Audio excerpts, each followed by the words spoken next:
Kalau mang ulah main DDS out wae nyage sakit-sakitan terus dan kemungkinan juga di ACL 2 ini masih diragukan untuk tampil tanpa Dimas Derajat. Kalau tanpa DDS hariwang pisan kata-kata ti supporter lain yeuh geus dikasih ku PT LIB diundur lawan Bali tapi teu meunang keneh. Aduh bahaya eta mah eung. Mari kita bahas dari sudut pandang penikmat sepak bola bukan pengamat sepak bola, dari Sabang sampai Merauke kita bersaudara. Bobotoh salam dunia dimanapun kalian berada. Seperti biasa sebelumnya saya doakan terlebih dahulu mudah-mudahan bobotoh semua selalu diberikan kesehatan dan juga diberikan kelancaran dalam mencari rezeki yang halalan dan thayyiban. Amin ya Allah ya rabbal alamin. Nah bobotoh salam dunia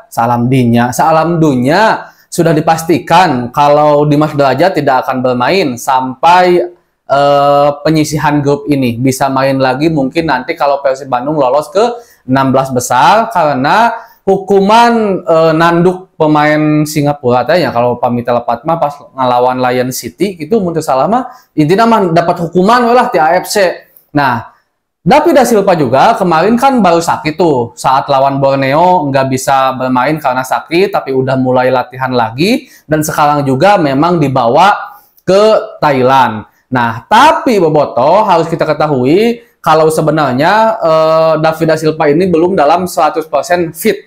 Bahkan kalau seandainya kemarin lawan Borneo tidak sakit pun, kemungkinan David Da Silva, bukan kemungkinan, kita udah keluar pernyataan dari Coach Bojan Hodak tidak akan menjadi pilihan utama. Karena David Da Silva masih dalam tahap pemulihan. Ditambah kemarin sakit, bobotoh.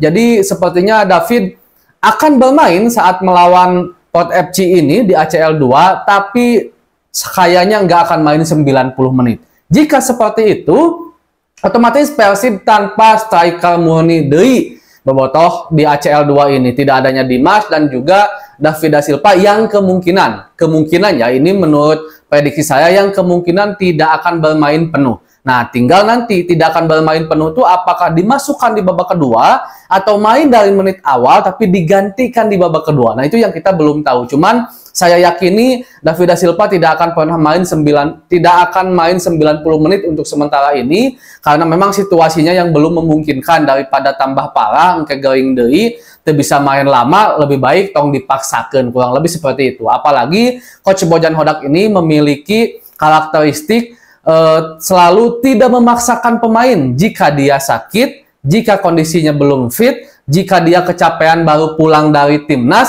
itu jarang dimainin 100% oleh Coach Bojan Hodak, tapi diberikan menit bermain yang bertahap. Nah, jelas ini juga tentu semacam apa ya, kakeung lah untuk kita pendukung Persib Bandung, karena Persib jika bermain tanpa seorang striker murni itu agak sedikit sulit sampai detik ini. Walaupun memang di beberapa pertandingan harus kita akui tanpa DDS, bahkan tanpa Dimas, hanya mengandalkan Mailson 5 atau Ciro sebagai penyerang nomor 9, Persib berhasil menang. Tapi secara skema permainan harus kita akui ada yang hilang dan ada hal yang seperti kesulitan lini serang jika tanpa seorang David Da Silva atau juga Dimas Derajat, khususnya tanpa seorang David Da Silva ya. Karena ada skema permainan yang tiba-tiba harus berubah, cara bermain yang harus berubah, cara menciptakan peluang dan juga menciptakan gol yang harus berubah juga.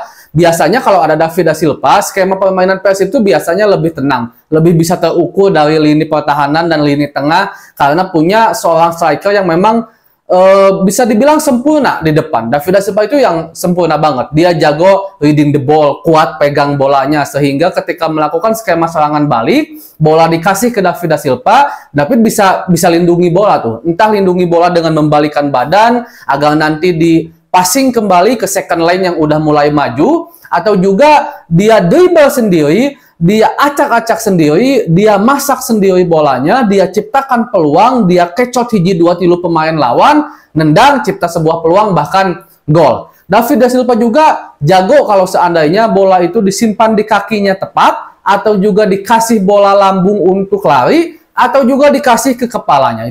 Itu sebabnya David Da Silva memiliki peran yang sangat penting untuk skema permainan Persib Bandung. Dan jelas tanpa adanya seorang David Da Silva atau belum sempurnanya David Da Silva untuk dimainkan di ACL 2 ini akan sedikit menghambat permainan Persib Bandung. Dan tentu takutnya Persib gagal menang, Bro. Walaupun keinginan untuk diundurnya pertandingan lawan Bali bukan berarti Persib akan otomatis menang, tapi seenggaknya memberikan peluang lebih untuk Persib Bandung menang dan lolos ke 16 besar gitu kan. Dan saya yakin kalau seandainya Persib Bandung gagal meraih poin penuh saat melawan Port FC ini, akan banyak sekali suara-suara dari kiri kanan yang mengatakan, wah, ongkong harus dibereta, kahayangna harus dibikin, diundur, dan segala macam. Nah, tapi buktinya eleh keneh, pasti bakal gitu. Tapi mudah-mudahan aja Persib Bandung bisa menampilkan permainan terbaiknya,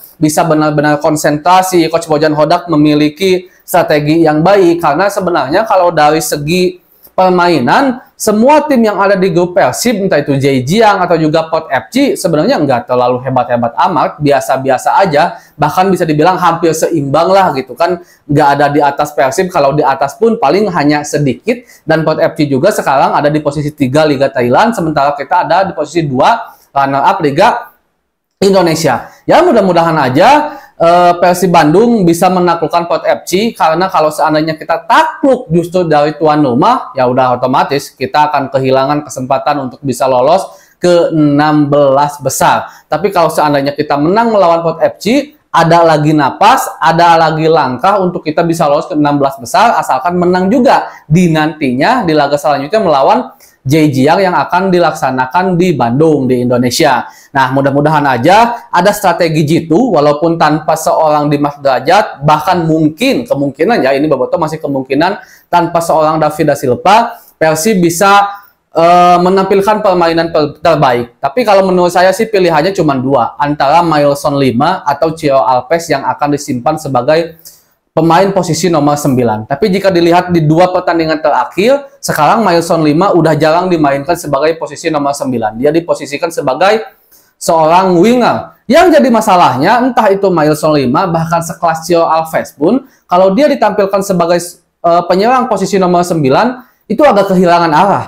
Ciro bahkan kelihatan kayak jelek, karena bukan spesialisnya ya, bukan artinya Ciro secara keseluruhan jelek, bukan. Tapi karena memang bukan spesialisnya. Ciro itu spesialis winger. Kalau bermain di winger, wah itu luar biasa banget. Tapi lebih mending kene Ciro, namun dibandingkan dengan Mailson 5. Dan kemungkinan yang akan tampil agak sedikit dikekirikan itu Delvino. Dan tinggal nanti apakah Beckham Putra atau juga Mailson 5 yang ada di winger lainnya. Itu kemungkinan saya untuk lini serang. Dan untuk sisanya di lini belakang mah ya udah tetap aja lah kalau menurut saya, milik Mark Klok, milik Deddy Kusnandar, milik Coach Cijan, milik Mikuifal Kakang, dan juga Sakamari teh MOTM Kevin, mendadak lupa saya, maaf. Dan juga milik Kevin. Ya mudah-mudahan aja Bobotoh kita dukung terus, kita support terus Persib Bandung. Semoga bisa memberikan yang terbaik, bisa memberikan kebanggaan untuk Indonesia, bisa membawa pulang poin penuh 3 poin. Saya optimis walaupun tanpa pemain andalan,